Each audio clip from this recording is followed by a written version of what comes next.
ગઈકાલે પાદરાના મેઢાત ગામના વિશ્વામિત્રી નદીમાં 12 વર્ષીય કિશોરીને મગર નદીમાં ખેંચી ગયો હતો, જેનો મૃતદેહ આજે સામે કિનારેથી મળી આવ્યો.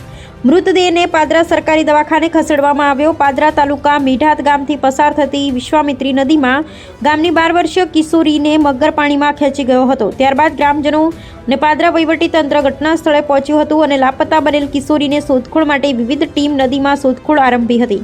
ઘટના સ્થળે પાદરા પોલીસ, વન વિભાગ તેમજ ફાયરની ટીમો તેમજ તાલુકા પંચાયત તલાટી તેમજ સરપંચ સહિતની ટીમો ગઈકાલથી જ પાણીમાં લાપતા બનેલી કિશોરીની શોધખોળ આરંભવી હતી. ત્યાં સુધી કોઈ જ પતો લાગ્યો ન હતો. ત્યારે સોમવારે સવારે પુનઃ ફરીવાર લાપતા બનેલી કિશોરીની શોધખોળ શરૂ કરી હતી. ત્યારે સામે કિનારેથી મૃતદેહ મળી આવતા આજે મૃતદેહને પાદરા સરકારી દવાખાને પોસ્ટમોર્ટમ અર્થે ખસેડવાની કાર્યવાહી હાથ ધરી હતી, જ્યાં પાદરા પોલીસ સહિત તાલુકા વિકાસ અધિકારી તથા વન વિભાગના અધિકારી તથા આગેવાનો ઉપસ્થિત રહ્યા હતા.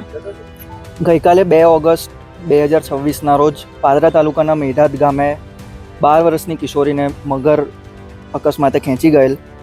સતત ગઈકાલે અને આજ સવારે પણ શોધખોળ ચાલુ હતી અને આજ સવારે SDRFની ટીમ દ્વારા સામે કિનારાથી બાળકીનું મૃતદેહ મળી આવેલ છે, જેને પાદરા PM અર્થે ખસેડવામાં આવેલ છે અને કાયદેસરની કાર્યવાહી કરવામાં આવશે.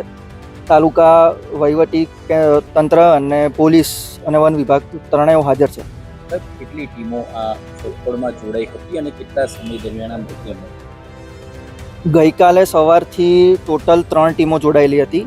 વડોદરા ફાયર, પાદરા ફાયર અને કરજણ ફાયર અને તેમજ સ્ટેટ ડિઝાસ્ટર રિસ્પોન્સ ફોર્સ, અને આજ સવારે પણ SDRFની ટીમ દ્વારા મૃતદેહ શોધી કાઢવામાં આવ્યો છે. મેઢાત ગામમાં એક ખેડૂતની પુત્રી જે ખેતીના કામ માટે વિશ્વામિત્રી નદી પાસે ગઈ હતી, એ દરમિયાન મગરે એને ખેંચી ગઈ હતો.